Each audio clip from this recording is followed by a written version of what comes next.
Hey everybody, it is the Techie Scrapper coming back at you. It is now October. I am sitting outside. Oh, I'm sitting outside. It's overcasty, um, but there's this cool breeze coming in and it's not muggy out, it's not humid out, and it's early in the morning. I don't know what time. It's probably almost 8 o'clock, I think, the last time I looked. So you see my little transition glasses. They're not shades because I can't see worth nothing, so I have to have prescription glasses. So these are a transition. I pay the extra for a transition so I can get some sunglasses but still be able to see. Anyway, back on point. Yes, so it is October. I don't know. I'm thinking maybe this year, this month, I'll try to read like a Halloweeny book. Yeah, I think I might, because normally I don't. I haven't in the past.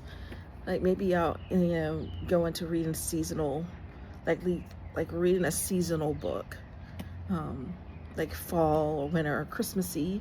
There's a bunch of Christmas books. I mean, heck, Hallmark built its brand on Christmas. They do Christmas in July movies, and then as soon as I think after Thanksgiving, it's when they go full force into their Christmas movies. Anyway, I am off topic. My hair's up on the bun. I'm off topic. Really, why I'm coming back to you right now is here it is. Oh wait, hold on. Okay. So I'm reading God of Malice by Rina Kent. It is the Legacy of God series. I just started yesterday. Not very far into the book. Because I checked it out. This is me. I will check out the book on Libby. And then if I own the physical book, I will go in the book.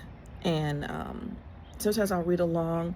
But sometimes if I'm listening to something, I'm like, wait a minute, I don't understand that. I will pause my audiobook and then go into the chapter and then read it as well, and take notes, highlight. I think there's 6 or 7 books in the series. As soon as I officially find out, I'll put it up here in what I like to call the dead space or the white space if you do videos and stuff like that. So I'll put it above. But yeah, I think there's either 6 or 7 books. I've got the first 2. I got this one, and I don't know what. Look, I'm trying to make sure I don't look at any giveaways here. I think the next book, I think I just got through, is sorry everyone, God of Pain. God of Pain is book 2. So I must say I have the first 3 books. I'm also like, it's got the little red edges, red cover. So all of the books, I think it goes, there's red, it's not sky blue, it's some type of blue. So the covers match the sprayed edges. There's yellow, I think there's purple. That's all the colors I can remember off the Barnes & Noble bookshelf. Side note, before I move any further, I'll be doing a video when my books come in, but I just pre-ordered Anna Wong's Twisted series redo. Oh my gosh, guys, go out to Barnes & Noble. They don't come out to 26 May. But she did say, and I guess it's FOMO, FOMO, but I love the series. Anyway, so what I'm going to end up doing is donating the paperback series to the library, or selling it, whichever, or I probably donate it to the library when the new ones come in. But they're hardcover, linen, gold embossed. It reminds me of, I don't know if you ever seen, like if you go to the bookstore where they do the classic stories in like the gold embossed. It's sprayed edges, but it's got the beautiful painted pages. If I get a chance, and my dog's out in the backyard eating crap. I swear. If I get a chance, what I'll do is I'll put a picture of what it looks like up. But Anna Wong, she talked about what the books would look like their hardcover. Oh my gosh, they sound so well done. When we say special edition, these are going to be a special edition. She said only X amount will be made, and then once they're sold out, they're sold out. So I bought all 4. Yeah, I did. I bought all 4. But I will tell you this, because I'm a Barnes & Noble member, I got a discount on them. And Anna Wong, because I subscribe to her newsletter and stuff like that, I also got another discount. So 4 hardbound books came out really, really cheap. Hold on one second. Yeah, so I had to yell at my dog because he's doing stupid stuff in the yard.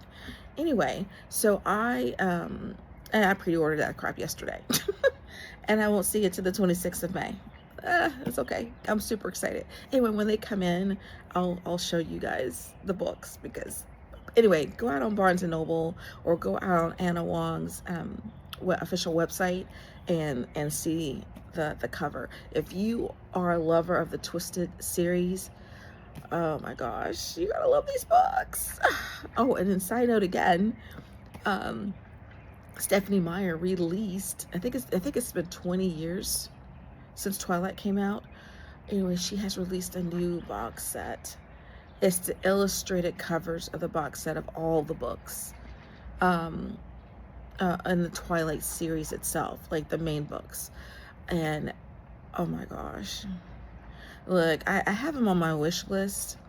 So yeah, and I think those are already out, so there's no pre-orders on that one, but they're so cute. I have to think about it because I have the original hardcover black set, but a couple of my books, my dog, who is no longer living, he had a thing about books. I couldn't put anything on a shelf that he could reach, because he would quite literally, my little moon doggy, would pull a book off the shelf and just eat on it. I miss that little turd. I miss him like mad. Anyway, so a couple of the books has his teeth marks, eaten marks on it, and I don't know, I don't want to get rid of those, which I couldn't because the book is damaged anyway. I think 1 or 2 of the books, the top corners of them, are damaged. Anyway, I still have the original set, the original release when it came out. Well, original box release when it came out, and black, and with the black covers and stuff on them. You know, the grayish hands with the red apple. So anyway, I have that set. Okay, I think that's it. Yeah, I know. Yeah, that's it. Okay. Okay, so back to God of Malice. Oh my gosh, there are trigger warnings in this book. You know a book's gonna be full of smut if in the first few pages in the opening of the book it's crazy. Yeah, so let me read to you. Oh, first of all, she does list all the books in order. So it's God of Malice, God of Pain, God of Wrath, God of Ruin, God of Fury, and God of War. That's the order of the books. All right, so I'm open this up so I can read. So the first line, or the first opening from the author, from Rina, says, "To the ones whose type is an unapologetic villain." Yeah. Okay. And then it says author's note. I'm gonna read this to you because it's important. I say, as a side note, I know I'm laughing, but as a side note, like, I like it if when authors put in their books at the very beginning, like, their trigger warnings, or they list a link to the website talking about trigger warnings. I do subscribe to a lot of authors, so I actually go on their official author pages and I subscribe to them, because if you have trauma, or if you have things that are triggering, you know, then you shouldn't, there should be, you know, certain books you shouldn't read. This isn't banning books. This is giving people the choice of whether or not they should read your book, right? Not banning. Anyway, you guys know my fear of that. So this is how Rina opens up God of Malice. She says, hello, reader friend.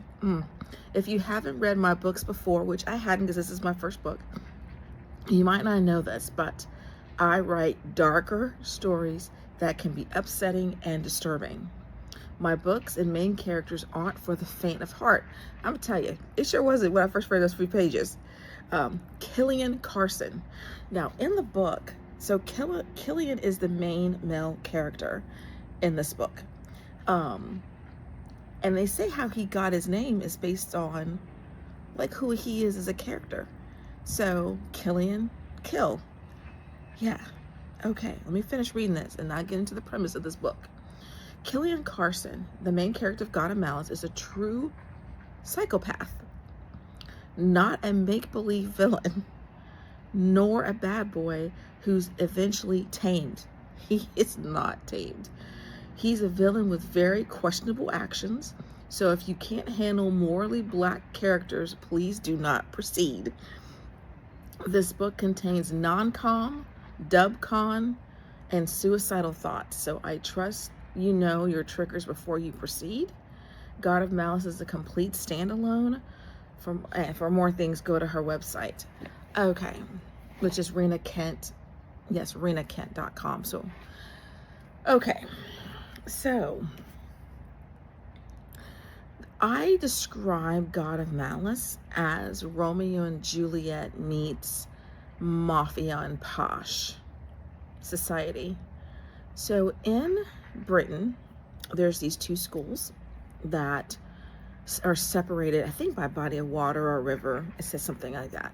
So on one side, you have Royal Elite University, or REU, which is where all the posh high society British kids go to.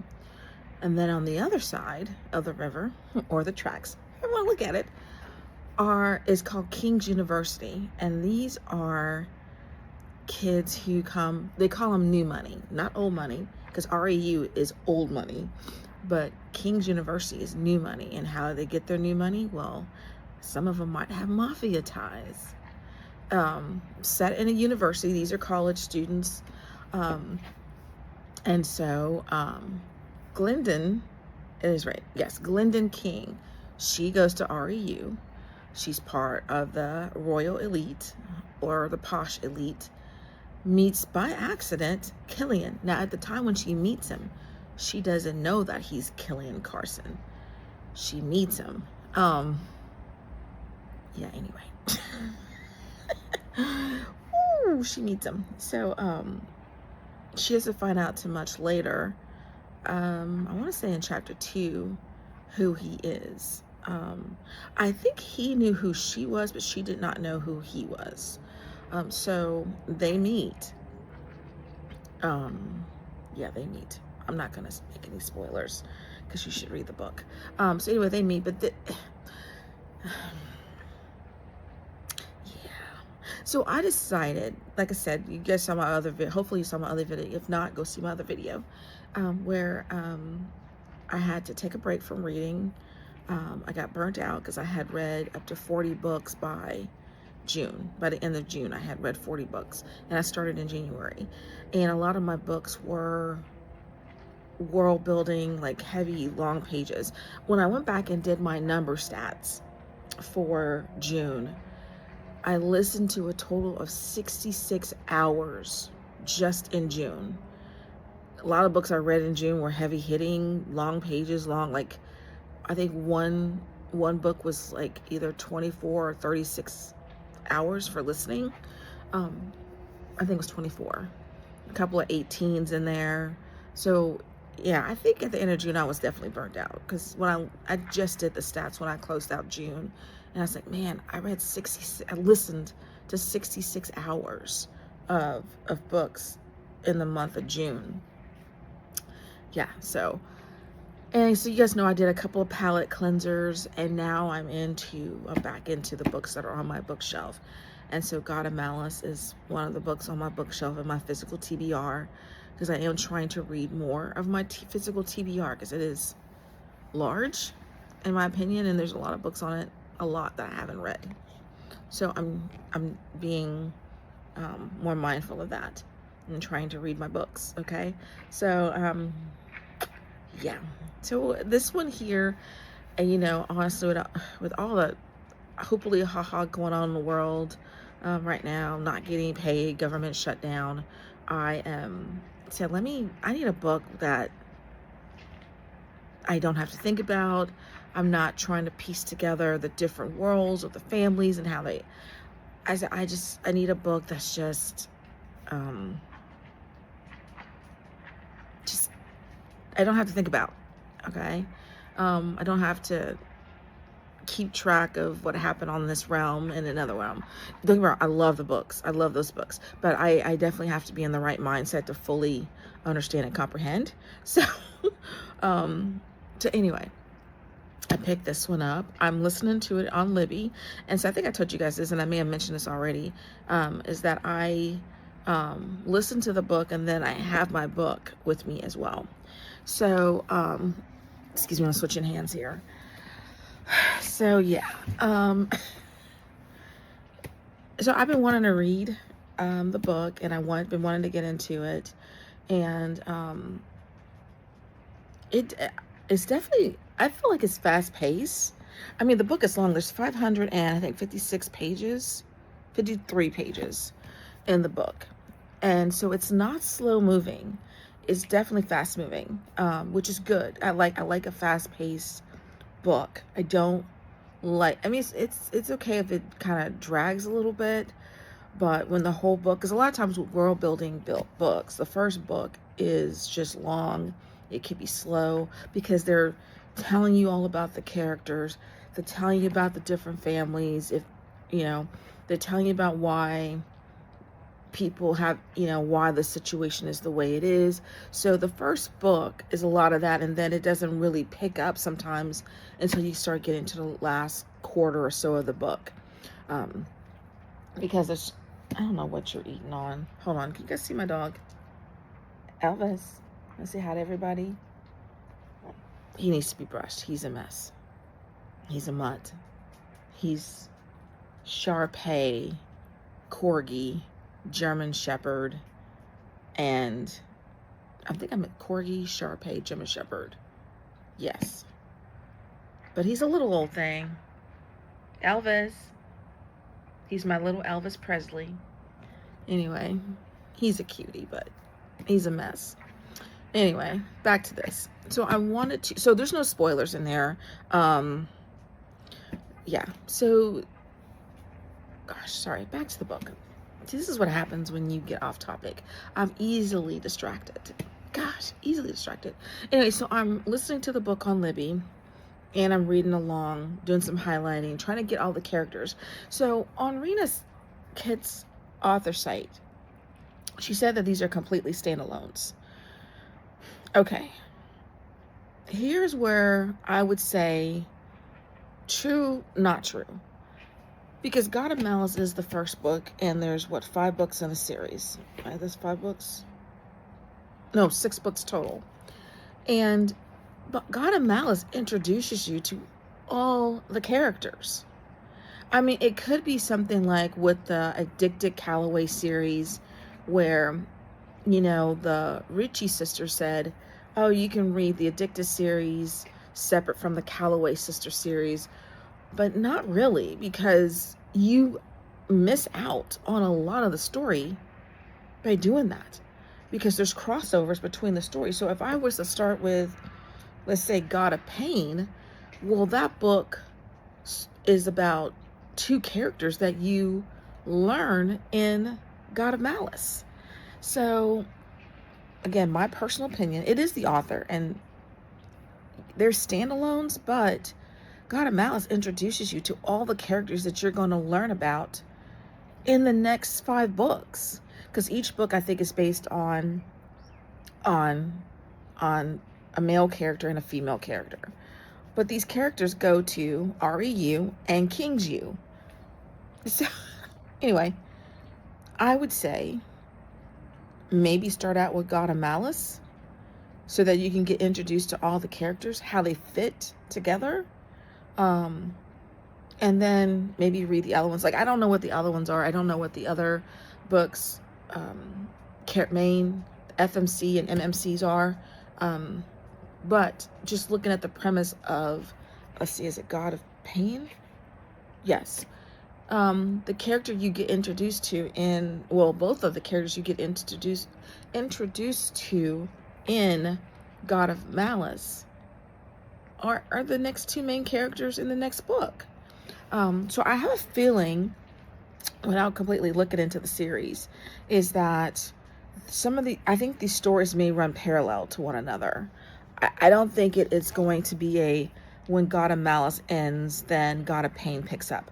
I think her 6 books run parallel with one another. I think you will read some stuff in God of Malice that when you get to God of Pain, you may go, oh, wait a minute, this is happening right now in God of Malice. So I think that's what it's going to be, because that's the same way when I read Abby Jimenez's book, Part of Your World and Yours Truly, they were happening in the same timeline. Yeah, things were happening in those books that were like, oh, wait a minute, that's happening right now in Part of Your World. So I think it's like that. I think that's what the books are going to be like.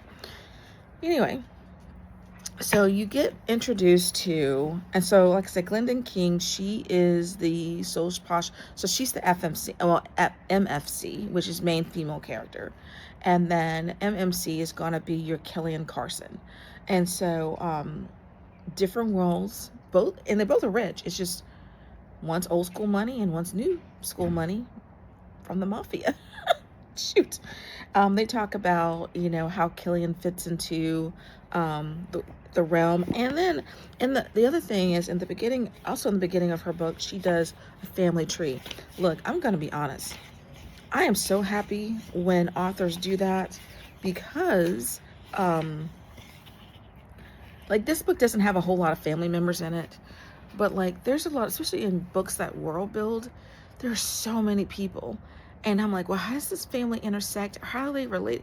Look, you're going through the book and you're like, okay, I done forgot. How is this person related? How? Now, Rina Kent, thank you, Rina. She has it listed as in the Royal Elite University and the King's U College. And she breaks it out and she says, oh, so the Kings and the Stills are related because they're cousins. And so they go through and they say who the parents are and who their kids are. And then, you know, when they talk about close family friends, they list those because all these kids intersect with one another, even though, you know, they could be related by blood or just could be related by chance, basically by friendship. And so in the opening of the book, Rina actually shows how everybody is related, or either by blood or by, I'm gonna say circumstance, so friendship. And same way for King's College. So there's not a lot of family members, which leads me to believe, not knowing much about the other books, that a lot of these kids are going to be characters in the other 5 books as well. Maybe love interests. I might look into, I think what I'll do is when I do my blog post, I'll break that out and I'll put that in my blog post.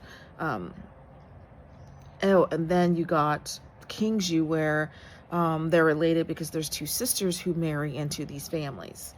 The Carsons and the Hunters. Oh, the Sokolovs, right? Yeah, Sokolov. I think I'm saying that right. Anyway, so that's another thing that I like to, that when I'm trying to figure out, like, if I'm reading a story, like, okay, who this character, which family are they belong to, I can just go back to the beginning part of the book and just look, and see and go, oh, okay, I got it now. Just because this is the first book, until I can get into understanding a little bit more. So the back of the book says, don't romanticize me or you'll be eaten alive. I'm sure that is a Killian Carson quote. And I'm thinking that's probably why this book is red, because, ooh, blood. Anyway, so Killian Carson is a predator wrapped in sophisticated charm. He's cold-blooded, manipulative, and vicious. Though his charisma and intelligence fools everyone, because he is studying to be a doctor, but he is all about photography. But now, not photography where you're going out and taking pictures of cute flowers and scenery. No. So he's a doctor, well, studying to be a doctor. I think he's 19. I think Killian's 19 and Glendon, I think, is 18 or 19. But he's already like almost done with medical school. So he's extremely, extremely smart. Okay. And gifted. Yeah. Okay. Glendon sees right through him. She sees the sociopath within, or psychopath. Depends on which way you go. And though her brain tells her to run, there's a secret part of her that knows the monster will only chase her, and she may want to get caught.